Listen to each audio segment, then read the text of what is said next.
வணக்கம் தமிழரசன். வணக்கம். அதிமுகவோட எம்எல்ஏக்கெல்லாம் ரிசைன் பண்ணிவிட்டு தாவைக்காவில் சேரக்கூடிய நிகழ்வுகள்லாம் பார்க்குறோம். அதுவும் தலைமைச் செயலகத்திலே நடக்குது. எப்படி பார்க்குறது? அதான் இது வரைக்கும் நடக்காத, தமிழ்நாட்டில் நடைபெறாத ஒரு இழிவான ஒரு செயலாக தான் பார்க்குறேன் நான். தலைமைச் செயலகம்ங்கிறது என்னன்னாக்கா, அது கட்சிகளுக்கு அப்பாற்பட்ட ஒரு இடம். ஆட்சி அதிகாரத்தில் இருக்கக்கூடிய ஒரு கட்சி நிர்வகிக்கக்கூடிய ஒரு இடம். அது ஒரு அரசாங்கம். அது அரசாங்கம்ங்கிறது யாருக்கும் சார்புடையதாக இருக்க முடியாது. அப்படிதானே பொருள். அரசாங்கம்ங்கிறது 6 கோடி மக்களுக்குமானது, 8 கோடி மக்களுக்குமானது. அப்போ அங்கே அரசு சார்ந்த செயல்பாடுகள் மட்டும் தான் நிகழ்த்தணுமே தவிர, இதுவரைக்கும் அதிமுக கிட்டத்தட்ட 31 ஆண்டுகள் ஆண்டிருக்கு. திமுக 25 ஆண்டுகள் செஞ்சாட்சி கோட்டையில் வீட்டு இருக்கு. இந்த 2 கட்சியும் எப்பயாவது கட்சி செயல்பாடுகளை அங்கே செஞ்சு பார்த்துருக்கீங்களா? அந்த மாதிரியான ஒரு அசிங்கத்தை நிகழ்த்தி பார்த்துருக்கீங்களா? அது அசிங்கமாக தான் நான் பார்க்குறேன், ஒரு அபத்தமாக தான் நான் பார்க்குறேன். அப்போ இதை நிகழ்த்தக்கூடிய அளவுக்கு துணிச்சல் இருக்குனாக்கா, அவங்க ரொம்ப இந்த சிஸ்டத்தையும் மக்களாட்சியையும் கேவலமாக கிள்ளுக்குறியாக நினைக்கிறாங்கன்னு நினைக்கிறேன். ஒரு தலைமைச் செயலகத்தை நான் தாவேக்காவினுடைய அலுவலகமாக பயன்படுத்துவோம்னாக்கா, அப்போ அதற்கு எந்த அளவுக்கு துணிச்சல் இருக்கணும்? அப்போ இது வன்மையாக கண்டிக்கத்தக்கது. உள்ளபடியே அந்த அமைச்சர் செஞ்சது ரொம்ப அபத்தமானது அப்படிங்கிறத வெளிப்படையாக இந்த நேரத்தை பதிவு செய்யணும்னு ஆசைப்பட்றேன். அதே போல் அந்த குதிரை பேரம் அப்படிங்கிற விஷயத்தை இவங்க அரங்கேற்றிருக்கிறாங்களோ அப்படிங்கிறது பட்டவர்த்தனமாக தெரியுது.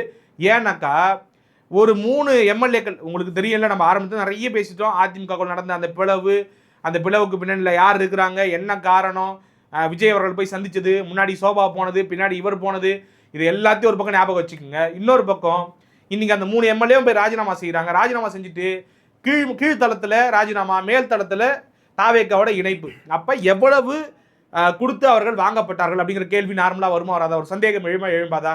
அப்போ இது அப்பட்டமான குதிரை பேரம் தானே. இப்படி ஒரு அரசியலை தமிழ்நாட்டில் எந்த கட்சியாக நிகழ்த்திருக்கா அப்படிங்கிற ஒரு கேள்வி இருக்குல்ல.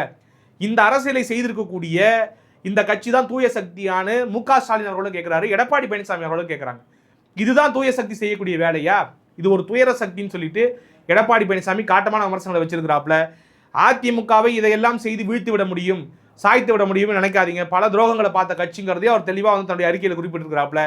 நான் என்ன சொல்கிறேன், தூய சக்தின்னு சொல்லிட்டு யாராவது ஒரு கட்சி உடைக்க பார்ப்பாங்களா? தூய சக்தின்னு சொல்லிட்டு எம்எல்ஏக்களை விலைக்கு வாங்கி பீப்புள், இது ஸ்டீலிங் த பீப்புள் மேண்டேட்டில் வராது. அந்த கூக்குரலிட்ட அந்த பத்திரிகையாளர்லாம் தேடுறேன் நான். அதிமுக திமுக கூட்டணி சேர போதுன்னு ஒரு பேச்சை கேட்டுட்டு ஸ்டீலிங் த பீப்புள் மேண்டேட்னு ஒரு கூவல், பயங்கரமான கூவல். சேவல் கூட காலையில் எழுந்துச்சு அம்மா கூவாது, அந்த அளவுக்கு கூவிக்கிட்டு இருந்தாங்க. அப்பட்டமா அதிமுக வாக்காளர்களால் தேர்ந்தெடுக்கப்பட்ட ஒரு எம்எல்ஏவை கூப்பிட்டு விலைக்கு வாங்கி மேலே சேர்க்குறாங்க.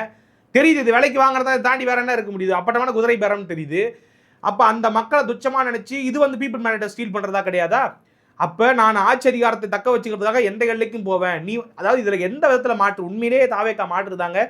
பாஜக கூட செய்ய துணியாத ஒரு விஷயத்தை தமிழ்நாட்டில் தாவேக்கா செஞ்சுக்கிட்டு இருக்கு. தாவேக்கா தமிழ்நாட்டுக்கு அறிமுகம் இல்லாத பல்வேறு அரசியல் வித்தைகளை காட்டி கொடுத்துக்கிட்டு இருக்கு. இந்த அபத்தம் எந்த அளவுக்கு போய் முடியும் தெரியல. இந்த மாதிரியான ஒரு விஷயத்தை இதுக்கு முன்னாடி நான் பார்த்ததே கிடையாது தமிழ்நாடு அரசியலில். திமுக செஞ்சது கிடையாது, அதிமுக செஞ்சது கிடையாது, காங்கிரஸ் கூட செஞ்சது கிடையாது. முதல் முறையாக ஆட்சிக்கு வந்த ஒரு கட்சி இந்த மாதிரியான அசிங்கங்கள் நிறைய அரங்கேற்றிக்கிட்டு இருக்கு அப்படிங்கிறத பார்க்குறேன். ஒரு பக்கம் அதிமுக எம்எல்ஏக்கள் 3 பேர் ரிசைன் பண்ணிட்டு தாவேக்காவில் சேர்ந்தது காட்சிகள். இன்னொரு பக்கத்தில் சிபி சண்முகம் அணியாக இருந்த 5 எம்எல்ஏக்கள் மறுபடியும் எடப்பாடி பழனிசாமி பக்கமே சேர்ந்த நிகழ்வுகள். இதெல்லாம் எங்கே போய் முடியும், எப்படி போய் முடியும்னு நினைக்கிறீங்க? இல்லை, ஒரு விஷயம் தெளிவாக புரியுது. என்னன்னாக்கா, எடப்பாடி அவர்களுடைய கரம் வலுவாக இருக்குது. ஏன்னா 22 பேர் கூட இருந்தாங்க. இப்போ 5 பேர் சேர்ந்தது மூலமாக 27 பேர் ஆகிட்டாங்க. அந்த அணியில் 20 பேர் ஆனது. இப்போ அதில் 3 பேர் ரிசைன் பண்ணிட்டு தாவேக்காவுக்கு போனதால் 17 பேர் இருக்கிறாங்க. 17 பேர் தான் இருக்கிறாங்க அப்படின்னும் பொழுது அதுலேயும் சில பேர் இன்னும் தாவேக்கா பர்ச்சேஸ் பண்ணும் அப்படிங்கிற மாதிரிலாம் சொல்லிக்கிறாங்க. தாவேக்காவுக்கு போவாங்கனாக்கா ஆட்டோமேட்டிக்காக அவங்க பர்ச்சேஸ் பண்ணுறாங்கன்னு தான் அர்த்தம். இது அரசியல் அறத்துக்கு எதிரானதாக தான் நான் பார்க்குறேன் டோட்டலாக. அப்போ அந்த பக்கம் ஒரு பக்கம் போய்கிட்டு இருக்காங்க, குதிரை பேரம் நடத்தின்னு சொல்லிட்டு இன்னும் கொஞ்சம் பேர் எடப்பாடி அவர்கள் பக்கம். அப்போ அந்த ரிபல் பண்ண அந்த 3 பேர் இன்னைக்கு என்ன பண்ணுறதுன்னு தெரியாத ஒரு சூழலில் இருக்கிறாங்க. அவங்க என்ன முடிவு எடுக்க போகிறாங்கன்னு தெரியல. ஆக எடப்பாடி பழனிசாமி அவர்கள் திருப்பி அதிமுக ரிவாம் பண்ணுவார். உண்மையிலேயே மக்கள் கொடுத்த அந்த 47 எம்எல்ஏக்களை இன்னைக்கு பறி கொடுக்கறதுல ஒரு வருத்தம் இருக்கும். ஆனால் இந்த பை எலெக்ஷன் நடந்தால் மக்கள் என்ன மாதிரியான தீர்ப்பு கொடுக்க போகிறாங்க, உண்மையிலேயே மக்கள் அறத்தின் பக்கடிக்கிறாங்களா அப்படிங்கிறத பார்க்க வேண்டிய கட்டாயம் இருக்குது. இப்படி ஒரு விஷயத்தை எந்தவித அடிப்படை அறத்துக்கும் ஒவ்வாத சில விஷயத்தை அரங்கேற்றக்கூடிய தாவேக்காவை புறக்கணிக்கிறாங்களா இல்லையாங்கிறத நம்ம பார்க்கணும். அந்த 3 தொகுதியிலையும் சரி, இன்னும் எத்தனை தொகுதிகளில் அதாவது இடைத்தேர்தல் வந்தாலும் மக்கள் எப்படிப்பட்ட முடிவு எடுக்க போகிறாங்க, நிச்சயமாக அறத்தின் பக்கம் நிற்பாங்கிறத நான் பார்க்குறேன். தப்பித்தவர் கூட தாவேக்காவை திரும்பி தேர்ந்தெடுக்க மாட்டாங்க. ஏன்னா இது எந்த அளவுக்கு களவாடல் அப்படிங்கிறத நீங்கள் புரிஞ்சுக்கணும், மக்கள் தெரிஞ்சுக்கணும். இப்படிப்பட்ட விஷயத்தெல்லாம் நடத்திக்கிட்டு இருக்காங்க. நாளைக்கு எந்த எல்லைக்கும் இந்த கட்சி போகுங்கிறத அவங்க புரிஞ்சுக்கணும். ஒரு பக்கம் பார்த்தீங்கன்னாக்கா ஆட்சி அதிகாரத்தில் அமர்றதுக்காக திமுக தொண்டர்களுடைய வாக்குகளை பெற்ற அந்த கூட்டணி கட்சிகளுடைய தயவை பெறுறாங்க. அந்த நம்பரை இன்க்ரீஸ் பண்ணணும், நோ கான்ஃபிடன்ட் மோஷனில், அதாவது அந்த பெரும்பான்மை நிரூபிக்கிற அந்த இடத்துல அதிகரிக்கணுங்கிறதுக்காக அதிமுக உடைக்கிறாங்க. உடைச்சா அதிமுக இருக்கக்கூடிய எம்எல்ஏக்களை விலைக்கு வாங்குறாங்க. அப்போ இந்த ட்ராக் ரெக்கார்டை பாருங்கள். இதுக்கு முன்னாடி நீங்கள் தமிழ்நாட்டில் பார்த்துருக்கீங்களா? வாய்ப்பே கிடையாது. அப்படிப்பட்ட ஒரு நிகழ்ச்சியை நிகழ்த்திருக்கக்கூடிய தாவேக்காவிற்கு அரசியல் இருப்பதற்கான ஒரு தகுதியே இல்லைன்னு நினைக்கிறேன் நான். இது ஒட்டுமொத்தமாக அப்புறப்படுத்தப்பட வேண்டிய ஒரு கட்சியாக நான் பார்க்குறேன். அரசியல் களத்துலேருந்தே அப்புறப்படுத்தணும். எத்தனையோ கட்சிகள் நம்ம பார்த்துக்கிறோம், எவ்வளவோ விமர்சனங்களை வச்சுருக்கிறோம். இப்படியான ஒரு அரசியல் நெறி இல்லாத, ஒட்டுமொத்தமாக மக்களுக்கு விரோதமாக செயல்படக்கூடிய, மக்கள் தீர்ப்புக்கு விரோதமாக மற்றவங்க பண்ணாங்கன்னாக்கா ஒரே கூப்பாடு, நம்ம பண்ணோம்னாக்கா அது எல்லாமே சரி, அதாவது கரெக்ட் அப்படின்ற அளவுக்கு மனநிலையில் அவங்க இருக்கிறாங்க. அப்படின்னும் பொழுது அது ஒரு ஆபத்தான மனநிலையாக தான் நான் பார்க்குறேன். இது எங்கே போய் முடியும்ன்றது நிச்சயமாக எனக்கு தெரியல. மக்கள் தான் புரிஞ்சுக்கணும். இனி வரக்கூடிய தேர்தல்களில் என்ன மாதிரி சரியான முடிவு எடுக்கிறாங்கிறத பொறுத்து வந்து தான் பார்க்கணும். தாவேக்கா ஜெயிச்சு முதலமைச்சராக வந்ததுக்கு பிறகும் கூட சட்டமன்றத்தில் தாவேக்கா உறுப்பினர் அட்டை கொடுக்கக்கூடிய நிகழ்வுகள், சட்டமன்றத்திலே தாவேக்காவில் இணையக்கூடிய நிகழ்வுகள், இந்த மாதிரியான விஷயங்கள்லாம் நடக்குது இல்லையா? இதெல்லாமே விஜய்க்கு தெரிஞ்சு நடக்குதா அல்லது தெரியாமல் நடக்குதா? இன்னொரு பக்கத்தில் குதிரை பேரம் சொல்லக்கூடிய விஷயங்கள், அதிமுக ரெண்டாக உடைக்கக்கூடிய விஷயங்கள், இது எல்லாமே விஜய்க்கு தெரியுமா தெரியாதாங்கிற ஒரு கேள்வி மக்கள்கிட்ட இருக்குது. விஜய்க்கு தெரியுமா தெரியாதான்னு மக்கள்கிட்ட கேள்வி இருந்தால், இப்போ ஒன்று மக்கள் தான் வந்துட்டு அறியாமல் இருக்காங்க. நான் தவறுனா குழந்தையா பப்பா அவர் தெரியாமல் நடக்கிறதுக்கு? ரெண்டு விஷயம் பிரதர். ஒன்று வந்துட்டு விஜய் வந்து தெரிஞ்சுதான் எல்லாமே நடக்குது. ரெண்டாவது விஜயவே ஆட்டி படைக்கிறதா ஒரு கும்பலை சொல்கிறாங்க. அந்த கும்பல் எந்த கும்பல்னு நீங்களே புரிஞ்சுக்குங்க. ஆக அது ஒரு நிழல் முதலமைச்சராக ஒருத்தர் செயல்படுறாரு அப்படிங்கிற மாதிரியான விமர்சனம் வைக்கப்படுது. திமுக அதிகாரப்பூர்வமாகவே அதை விமர்சிக்கிறாங்க. அப்போ அந்த ஒரு குறிப்பிட்ட கூட்டம், ஒரு குடும்பம் வந்துட்டு ஆதிக்கம் செலுத்துதா அந்த அரசாங்கத்தின் மீது? அவங்க எந்த எல்லைக்கும் போயிட்டு எல்லா விஷயத்தையும் செஞ்சு கொடுக்குறாங்களா, அவருக்கு பின்னணியிலேருந்து செயல்படுறாங்களா அப்படிங்கிற ஒரு கேள்வி எழும்புது. ஆக அப்படிப்பட்ட ஒரு கும்பல் தான் வந்து பார்த்தீங்கன்னாக்கா இந்த விஷயத்தெல்லாம் அரங்கேற்றிக்கிட்டு இருக்கிறாங்க.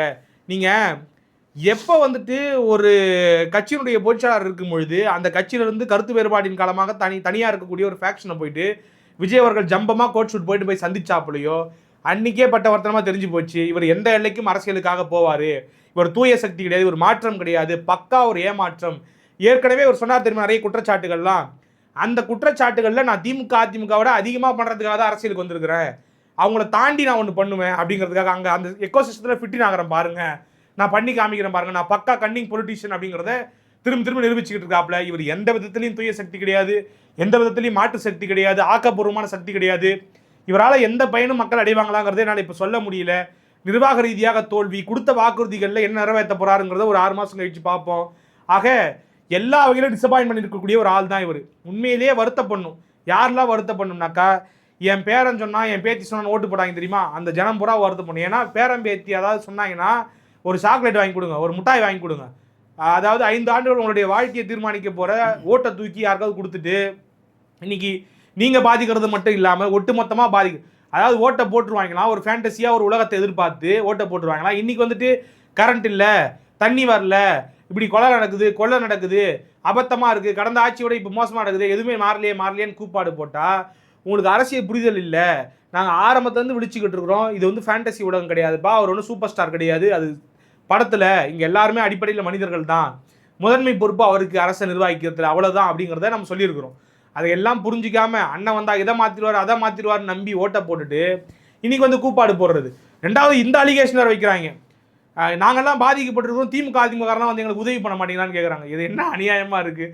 திமுக அதிமுககாரன் கூப்பில் ஏற்றிட்டு இன்றைக்கி நம்மளை வந்துட்டு மாறி வந்துட்டு பாதிப்படைகிறோம், எல்லா பக்கமும் நம்மளை அடிக்கிறாங்க, எந்த வசதியும் கிடைக்க மாட்டேங்குதுன்னு அதிமுக காரன் தான் வரணும்னா என்ன அர்த்தம்? இது அப்போ தாவேக்காரங்கிட்ட போக மாட்டீங்களா நீங்கள்? ஏன்னா இருந்தால் தானே போகிறதுக்கு. விஜய்ங்கிற ஒரு முகத்துக்காக ஓட்டு போட்டாச்சு. நீங்கள் ஜெயக்குமார் கூட ஒரு காமெடியாக ஒரு ட்வீட் போட்டுருந்தாப்புல, எவனோ ஒருத்தர் திடீர்னு வேகமாக போனானா, போயிட்டு எம்எல்ஏ வீட்டில் போயிட்டு எம்எல்ஏன்னு கத்தி கூப்பாடு போட்டு எம்எல்ஏ வெளில வந்தாப்புலையா, ஏங்க எம்எல்ஏ இல்லையாங்க, என்னங்க கரண்ட் வரல வசதி இல்லை அப்படின்னு சொன்னோடனே அந்த எம்எல்ஏ சொன்னாப்புலையா, அந்த எம்எல்ஏ வந்துட்டு இன்றைக்கி ஊரில் இல்லைங்க, அவர் வேலையாக வந்துட்டு வெளியூர் போயிருக்காப்புல அப்படின்னாப்புலையா. சொன்னதே அந்த எம்எல்ஏ தான். ஏன்னா இவங்களுக்கு எம்எல்ஏ யாருன்னே தெரியாது இல்லை. அதனால் முகம் பார்க்காம ஓட்டு போடுறதுடைய விளைவாக இன்றைக்கி உள்ளூரில் எந்த வேலையும் நடக்க மாட்டேங்குது. ஒரு நிர்வாக ரீதியாக எல்லா இடத்துலையும் வந்து பல சிக்கல். ஆக ரொம்ப ஒரு இன்எஃபிஷியண்டான கவர்மெண்ட்டாக தான் இது வரைக்கும் தெரியுறாங்க. அந்த 5 நாளில் என்ன பண்ண போகிறாங்க, இப்படியே அந்த கோல்மால்கள்லாம் தொடருது. அதாவது என்னை பொறுத்த வரைக்கும் நான் என்ன புரிஞ்சுக்கிறேன்னாக்கா, ஏன் வந்து அதெல்லாம் அவங்களால கவனம் செலுத்த முடியலனாக்கா, இப்போதைக்கு அவங்களுடைய கவனம் ஃபுல்லாக எதில் இருக்குன்னா, எப்படி நம்மளுடைய உறுப்பினர் எண்ணிக்கையை கூட்டுறது, எப்படி அதிமுக உடைக்கிறது, எப்படி திமுக கூட்டணி கட்சிகளை வளைக்கிறது, எப்படி அதிமுக உறுப்பினர்களை விலைக்கு வாங்குறது, அங்கே எப்படி பை எலெக்ஷன் நடத்துறது, இதிலேயே கவனம் செலுத்திக்கிட்டு இருக்காங்க. அடுத்த ஒரு 6 மாதம் இதில் தான் கவனம் இருக்குன்னு நினைக்கிறேன். ஒரு நிர்வாக ரீதியான எந்த கவனமும் செயல்பாடு இருக்காதுங்கிறது என்னுடைய பார்வையாக இருக்குது.